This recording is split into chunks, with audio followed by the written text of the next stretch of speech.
자, 좀 말씀을 좀 바꿔 읽었습니다. 원래 주제는 제가 다음 주에 다시 설교하도록 하겠습니다. 설 명절을 앞두고 얼마 전에 한 성도가 제게 질문을 했고, 또 이런 질문은 사실 2년 전에 우리 교회 가운데 한 집사님이 A4 한 10장 되는 분량으로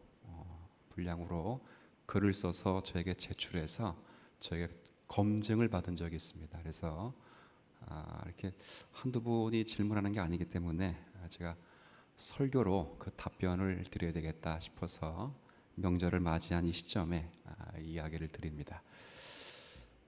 내용은 뭐 어려운 게 아니고,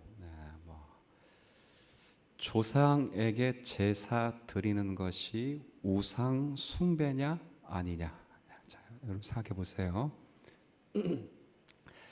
조상에게 제사 드리는 게 우상 숭배냐 아니냐. 자, 숭배입니까? 아닙니까? 숭배. 자, 그러면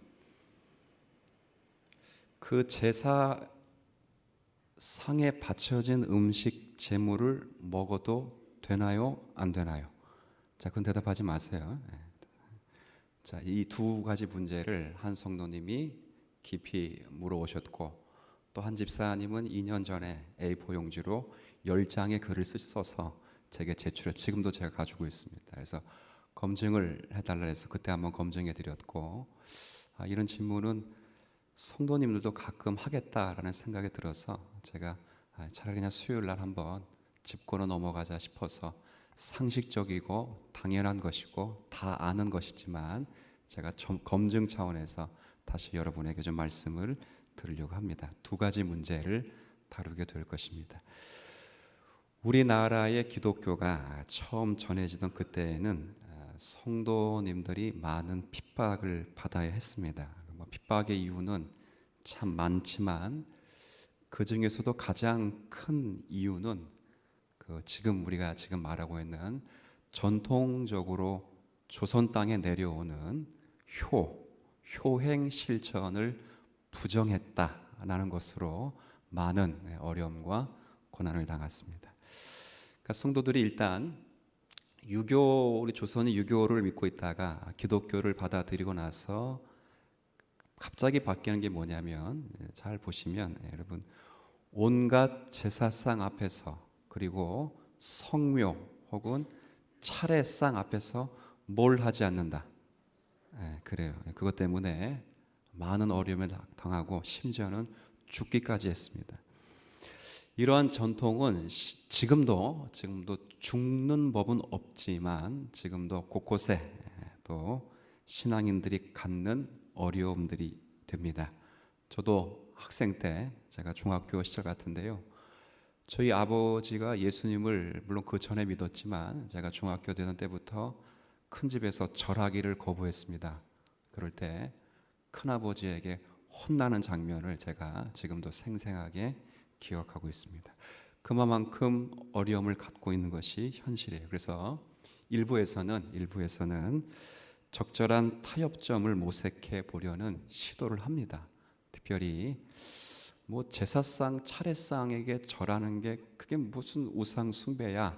그래서 문화의 한 측면으로 접근하는 로맨 캐톨릭 같은 그런 종교가 기독교에 들어와서 개신교 가운데도 많이 따라하는 추세이기도 합니다. 그래서 오늘은 잠시 우상 숭배가 무엇인지, 그리고 제사를 드리는 것이 우상 숭배냐 아니냐. 자, 세 번째는 그것이 우상 숭배라면, 세 번째, 그 차례상에 바쳐진 음식을 먹어도 되느냐 안 되느냐, 순차적으로 살펴볼 것입니다.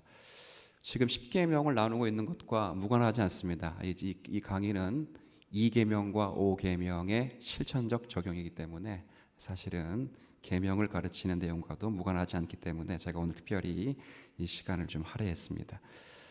우상 숭배가 무엇인가? 제가 우상 숭배는 2계명 할 때 말씀을 드렸기 때문에 간략하게 말씀을 드리면, 첫 번째는 자신이 믿는 신을 형상화하는 것이 우상 숭배입니다. 그렇죠? 자기가 믿고 있는 신을 부어서 만들거나 아니면 깎거나 새겨서 만들거나 또 아니면 빚어서 무엇을 만드는 것, 만들어 놓고 거기에 절을 하거나 마음을 드리는 것, 그게 뭐라고요? 우상숭배입니다. 우상숭배. 첫 번째는 성경이 그것을 가르쳐 주고 있어요. 두 번째는 보이지 아니하는 하나님을 보이는 형상으로 만든 것이 우상숭배입니다. 여러분, 이건 우리 출애굽기에서 말씀에 살펴보았죠. 이스라엘 백성들이 여호와 하나님을 잘 섬기자 하는 차원에서 그렇죠? 가락지와 귀고리를 부어서 만든 게 결국 금송아지. 자, 금송아지를 뭐라 불렀습니까? 여호와 하나님이시여 우리를 애굽 땅에서 인도해내신 당신을 찬양합니다. 앞으로도 가나안 땅까지 당신이 우리를 인도하실 것으로 믿습니다. 자, 지금 예배의 형식, 기도의 형식은 여호와 하나님께 드렸는데 실제 하나님을 형상화한 것, 그것이 우상 숭배입니다. 또 세 번째는 우상 숭배를 뭐라 그러는가? 에베소서 골로새서 말씀을 이렇게 쭉 읽어보면 다른 게 아니라 하나님께 마땅히 돌려야 되는 그 사랑과 하나님께 마땅히 드려야 될 그 봉사를 빼앗는 것, 그렇죠? 다른 것에 돌리는 것, 그것이 바로 우상 숭배예요. 골로새서에 보면 그래서 우상 숭배가 돈이 될 수 있고 지식이 될 수 있고 사람들의 이성이 될 수 있고 사랑이 될 수 있고 그리고 더 중심에는 탐심까지도 우상 숭배가 될 수 있다, 이렇게 얘기를 합니다. 그래서 성경 전체 신구약 성경에는 세 종류의 우상 숭배를 이야기하고 있어요. 첫 번째는 자신이 하나님이 아닌 다른 신을 형상화하는 것, 이게 뭐라고요? 우상 숭배. 두 번째는 하나님을 뭐한 것? 형상한 것. 하나님을 형성한 것, 이거 참 중요합니다. 왜 중요하냐면 십자가를 두고도 우상 숭배할 수 있다 없다? 그래서 조심한 겁니다. 조심한 거 아시겠어요? 그래서 조심하는 거예요. 세 번째는 하나님께 바쳐야 될 사랑과 하나님께 드려야 할 헌신을 가로막는 것 자체가 우상 숭배예요. 그래서 그 탐심조차도 우상 숭배라고 골로새서에서 이야기를 해주고 있습니다. 이런 세 종류의 우상 숭배가 성경에 있다는 것을 가르치는데, 이런 이제 가르침을 따라서 우리가 한번 생각해야 되는 것은 제사가 과연 우상 숭배인가? 이걸 좀 생각을 좀 해야 될 것 같아요. 우리 민족은 사실 그 조상에 대한 예를 지킴에 있어서는 매우 각별합니다. 저희도 어릴 때 그 돌아가신 날을 두 글자로 뭐라 그러냐면 기일이라고. 기일. 뭔 그렇게 기일이 많은지 잘 모르겠습니다. 1년에 5번, 6번도 기일이 있어서 기일 때마다 큰 집에 모여서 뭘 했죠? 제사 드렸습니다. 제사. 그리고 기일만 있는 게 아니라 당장 내일 모레면 우리 뭘 맞습니까? 명절, 추석 명절, 설 명절, 이런 명절들이 있습니다. 명절만 있는 것이 아니라 또 여러 행사, 또 기념일이 있어서 또 차례들을 지내고 있습니다. 우리는 수없이 많이 유교 문화에선 조상을 향해 수많은 제사를 드리고 있습니다. 근데 대부분 제사를 잘 보면 음식들을 먼저 진설하죠. 그죠? 어육 동성가요? 홍동백서 막 그래가지고 이제 음식들을 진설을 쭉 한 다음에 그 중간에 위패라고 아니면 영정이라는 사진을 중간에 딱 두죠. 근데 요즘은 이제 위패와 신주를 모시고, 여러분 가운데 혹시 믿지 않는 여러분 아시는 주변 분들도 신주 단지 모시고 있는 집은 지금은 없죠. 이제 없어요. 없어서 지금 뭐 하냐면 그 신위를 대신하는 그 지방이라는 걸, 지방 종이에다가 글을 써서 명절 때마다 위패 대신 그렇게 앞에 올려놓고 나중에 그걸 태워서 불로 확 태워서 없애죠. 지방을 쓰기도 합니다. 그런 걸 해놓고 이제 거기다가 예를 갖추면서 거기다 절을 하기도 합니다. 물론 지금은 많이 약화되기도 했지만 본래가 조상을 신격화하던 그 조상 숭배가 그 근간을 이루고 있는 것이 우리 우리 갖고 있는 내용이에요. 여러분 그 사극 같은 데 보면 신하들이 그런 말 많이 하죠. 종묘 사직을 지키시옵소서. 그렇죠. 이때 종묘가 뭐예요? 종묘. 그렇죠? 왕들의 혼을 모셔둔 신당이에요. 신당. 그러니까 아예 종묘 사직, 가장 조선시대 가장 중요한 말로 종묘 사직, 나라, 왕과 나라의 근간을 표현하는 표현인데 그 중앙에 지금 왕들의 혼을 모셔둔 신당을 앞에 두고 있다 그 말. 그러니까 조선이란 나라가 딱 그렇게 출발해서 사실은 우리도 아무도 모르는 사이에 우리가 거기에 자연스럽게 물들어 있는 것은 이건 어쩔 수 없는 하나의 문화적 현상이기도 합니다. 그리고 어떨 때는 또 어떤 대상에게는 절을 하거나 소원을 비는 또 그런 보편적으로 그런 행동을 하는 경우가 많습니다. 그런데 성경은 잘 생각하셔야 될 것이요. 여러분이 섬김과 존경, 이 모든 것에 표현하는 대상은 이걸 한번 따라해 보면 좋겠어요. 살아있는 인격체. 누구에게만 해야 된다고요? 살아있는 인격체에게만 해야 돼요. 자, 살아있는 인격체에게는 절을 해도 돼요. 그렇죠? 똑같은 절이에요. 저의 아들이 저에게 절을 하나, 저의 아들이 그 위패 앞에 절을 하나, 뭐는 똑같아요. 지금 절은 똑같아요. 그런데 제게 하는 것은 그건 존경과 그렇죠? 충성의 표시지만 제사상 앞에 하는 것은 성경이 말하는 뭐라고요? 우상 숭배다. 이렇게 이야기를 하고 있다 그 말입니다. 참 미묘한 거예요. 미묘한 거. 이 선을 우리가 잘 지켜야 합니다. 성경은 그래서 우상 숭배와 우상에 절하는 것을 같은 뜻으로 사용했어요. 그 사무엘상 15장에 보면 여러분 잘 아시는 말씀이 있습니다. 이 사울 왕이 하나님 말씀을 거역할 때 우리가 잘 암송하는 말씀이 있죠.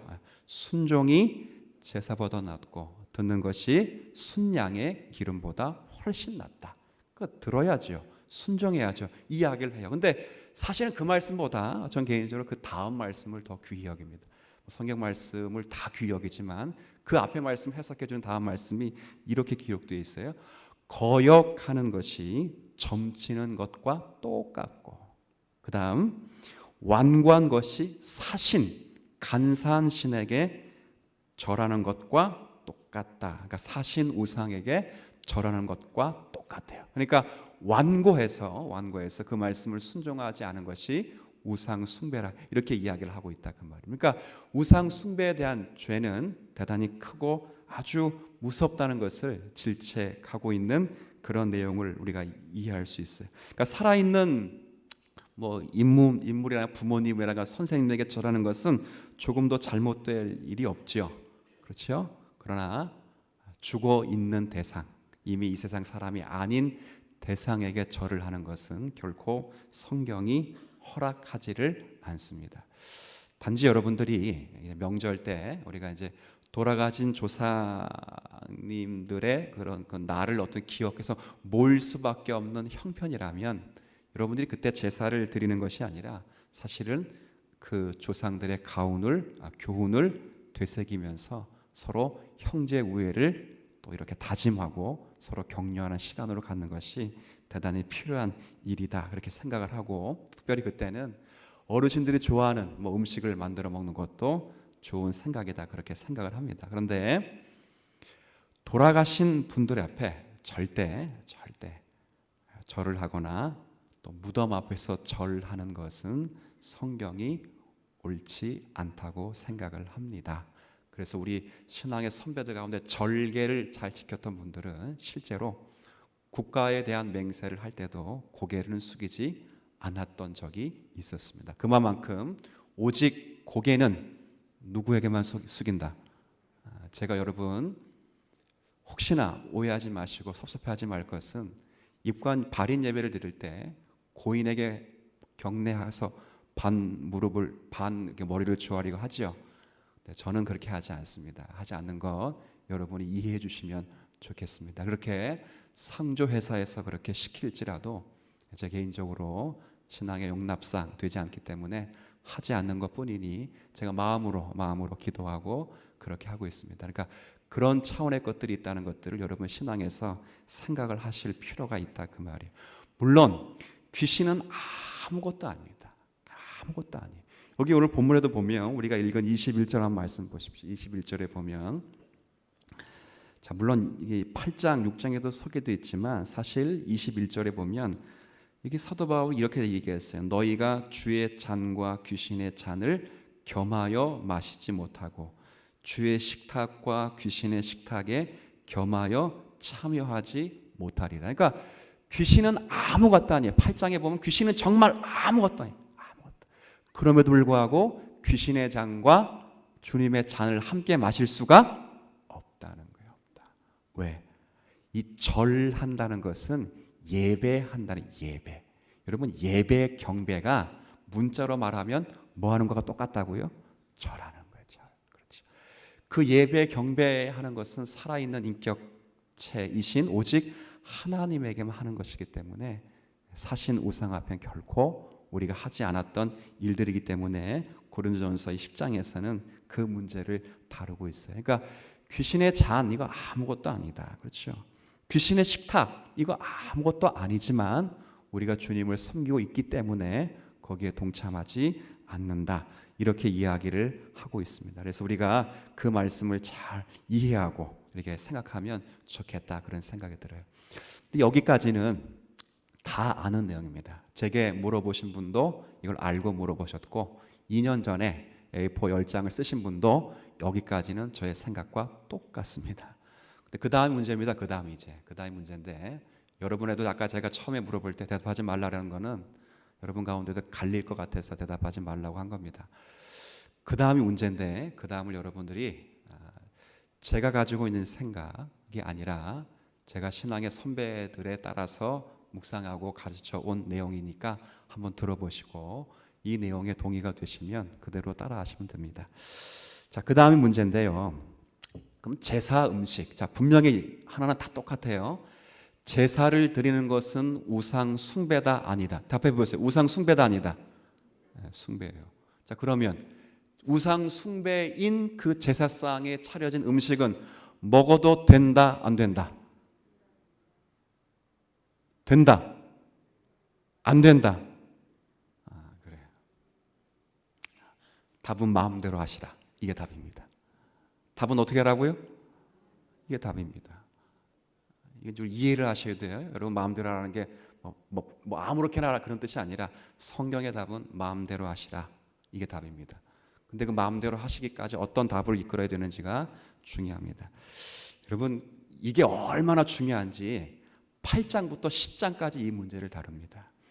그러니까 제사가 우상 숭배냐 아니냐는 제가 말을 좀 길게 했지만 그냥 끝났어요. 제사는 우상 숭배다 끝난 문제인데 그 제사상에 바친 음식을 먹어도 되는 문제는 8장, 9장, 10장 몇 장에 그러면? 자, 고린도전서가 몇 장까지 있어요? 16장까지 있죠. 그 중에 석 장이면 꽤 많은 분량을 다루고 있어요. 그만큼 그 시대에 상당히 많은 골칫거리고 서로 이것 때문에 성도들이 교회 가운데 싸움이 일어날 정도. 그래서 사도 바울에게 이 문제를 물어봤고 사도 바울이 고린도 교회 가기 전에 글을 먼저 써준 게 고린도전서의 이 8장부터 10장까지의 내용입니다.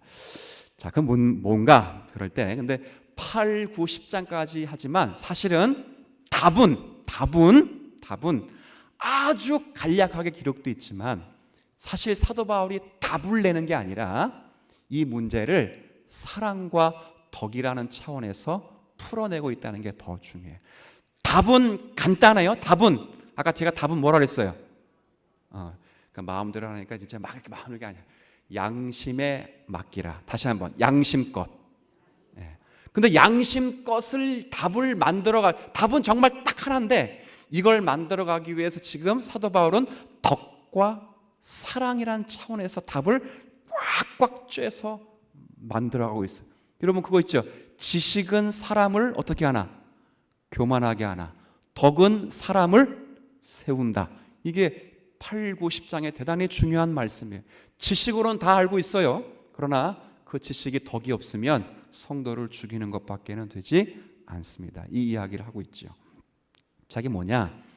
뭐 답은 여러분이 거의 이제 공유를 하신 것 같으니까 좀 소개해드리면, 제사상에 진설되었던 음식이라 하더라도 사실은 음식 그 자체에 어떤 변화가 생긴 것은 결코 아닙니다.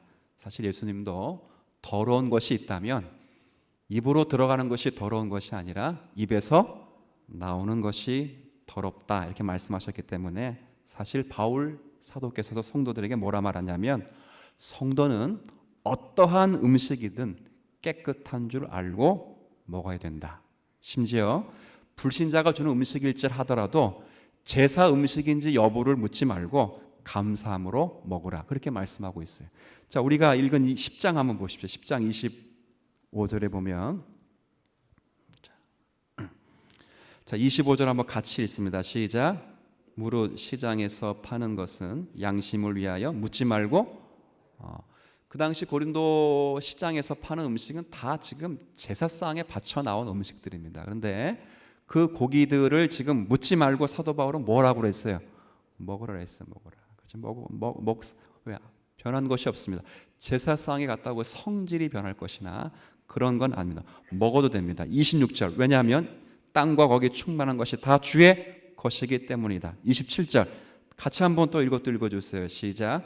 불신자 중에 누가 너희를 청할 때에 너희가 가고자 하거든 너희 앞에 차려놓은 것은 무엇이든지 양심을 위하여 묻지 말고, 자, 뭐 하라는 거예요? 묻지 말고, 관계없. 가가지고 괜히 시험거리 만들지 말고, 이거 제사상에 올려놨다 가져온 거지, 이렇게 물어보지 말라는 거야. 말고 감사함으로 받아 먹으라는 거지. 그렇죠? 지금 왜? 만물의 모든 먹을 것을 지으신 분은 누구시기 때문에? 하나님. 입으로 들어가는 것이 더러운 것이 입 밖에서 나오는 것이 더럽기 때문에 그렇습니까? 음식을 그렇게 구별하지 말라, 이렇게 이야기를 하는 거예요. 그러니까 드실 수 있습니다. 성경은 그 말씀합니다. 우리들도 지금 그렇게 적용하셔도 됩니다. 근데 더 중요한 것, 이건 지식입니다. 여기까지 지식입니다. 근데 그 다음부터 덕과 사랑입니다. 뭐가 필요하냐면 두 가지 경우에는 먹지 말아야 합니다. 그러니까 지금껏 제가 지식은 묻지 말고, 큰 집 가가지고 제가 이제 어릴 때 참 큰아버지 큰형 속상하게 해드린 게, 얼마나 믿음이 좋았는지 그때는 제사상에 올려놓은 걸 안 먹었어요. 저걸 안 먹는다라니까 그 예수를 안 믿던 큰아버지가 큰형이 절 보고 뭐라 그럴까요? 자, 그래서 얼마나 얄미웠겠어요. 그래서 뭐만 먹었냐면 제사상에 안 올라간 것들, 그거 골라달라고 큰어머니 쫄랐습니다. 그러면 큰엄마가 청성껏 만들고 얼마나 신경질이 났을까. 그렇죠? 지금 그 얘기를 아시겠어요? 그럴 때 원래 제가 바른 지식이 있었다면 묻지 말고 뭐 했어야 돼요? 얼마나 힘드셨겠냐고. 죄송합니다. 제가 못 도와드려 죄송합니다. 잘 먹으면 돼요. 그렇죠? 제가 안 먹었어요. 그리고 큰아버지에게, 큰어머니에게 이런 거는 귀신들이 먹은 거기 때문에 안 먹고, 저기 제사상에 안 올라간 거, 우리 형제들 먹으려고 만든 그거 갖다 달라고 그렇게 얘기해서 많이 싸움도 나기도 했습니다.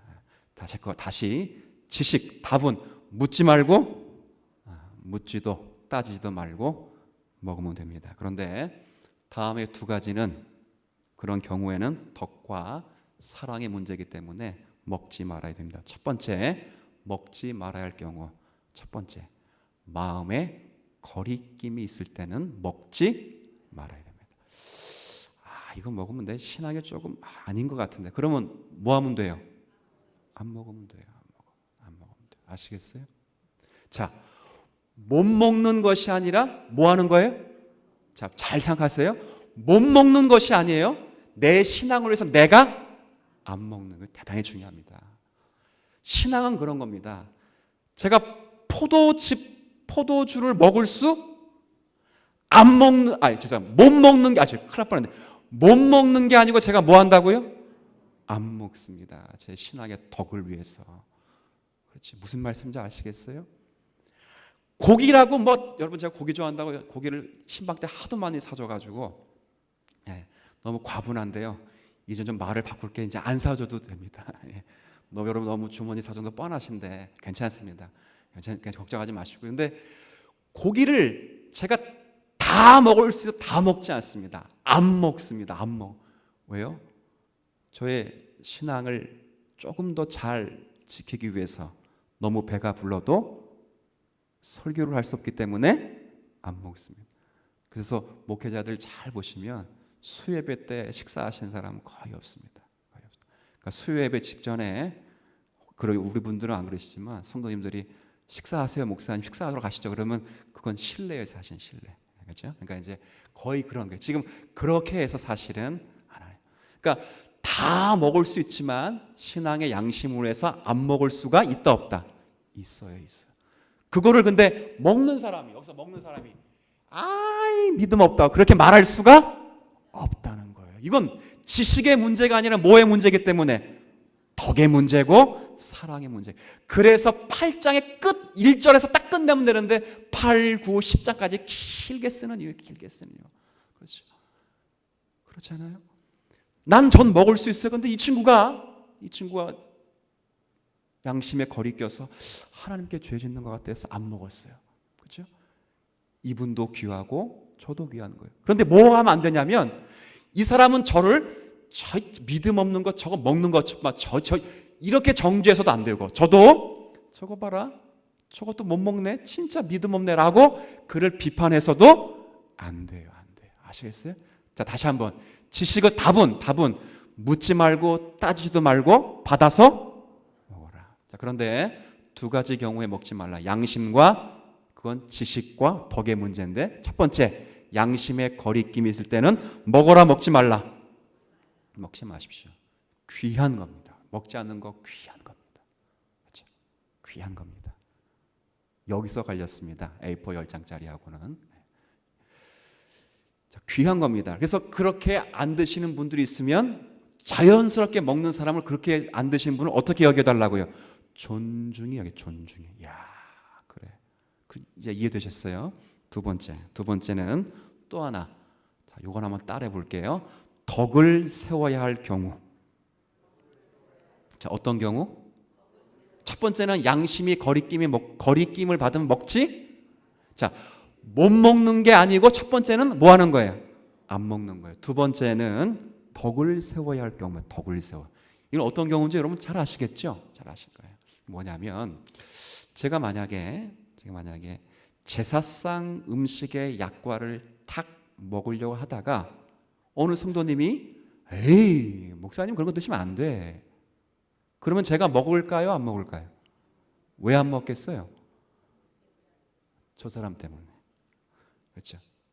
제 때문에가 아니고 저분의 신앙에 그렇죠. 정죄감을 주지 않고 자라날 때까지 기다려야 되기 때문에 안 먹습니다. 그렇죠.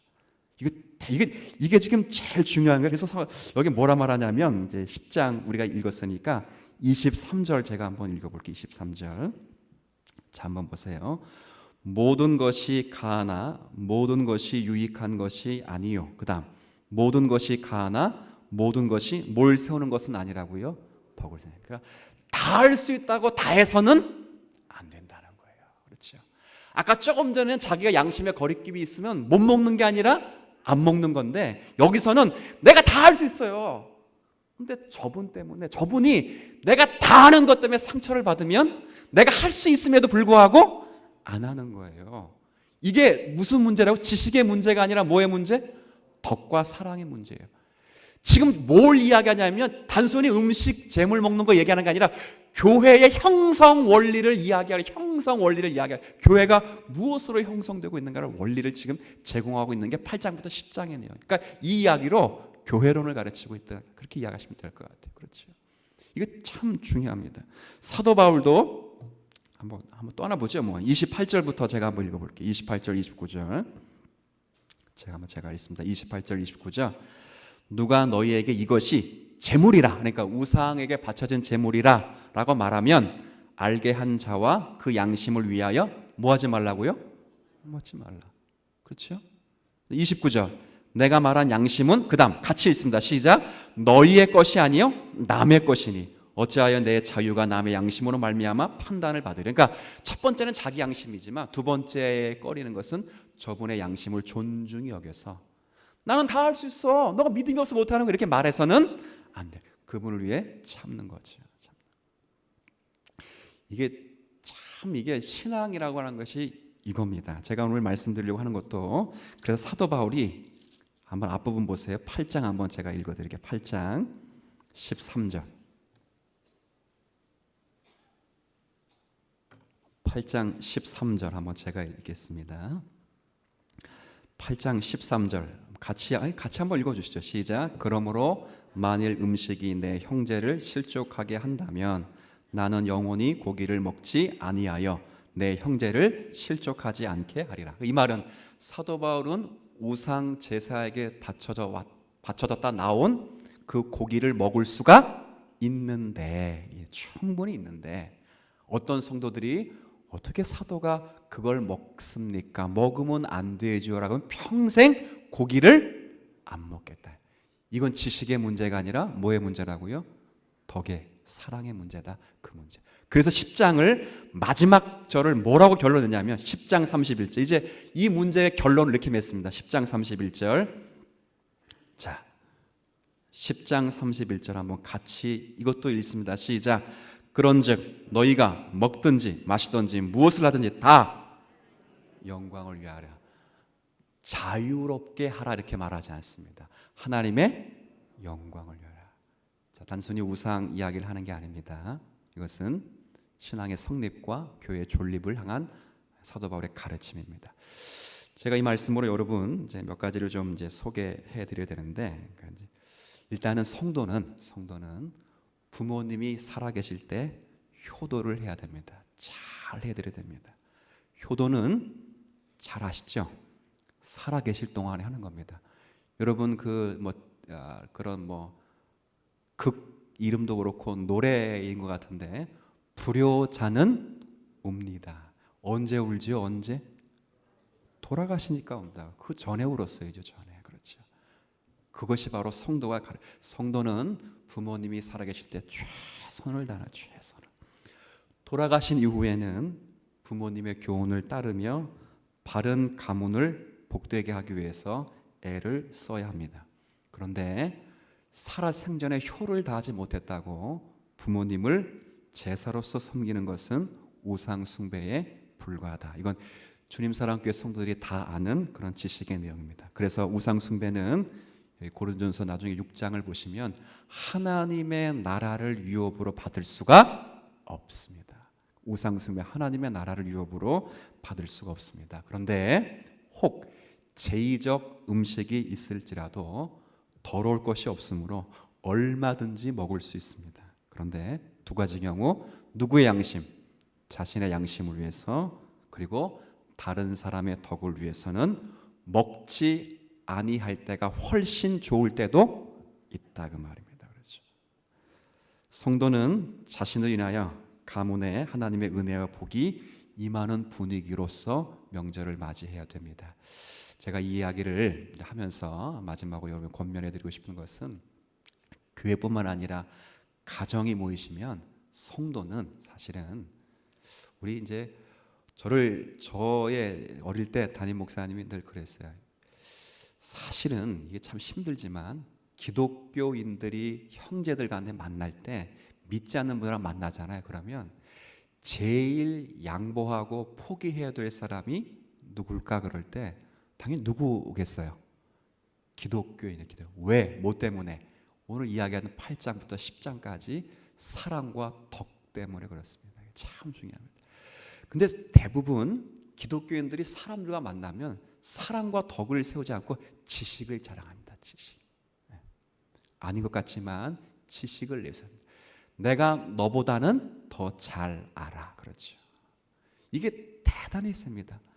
근데 성경은 사실 그렇게 우리에게 말하지 않습니다. 교회도 마찬가지죠.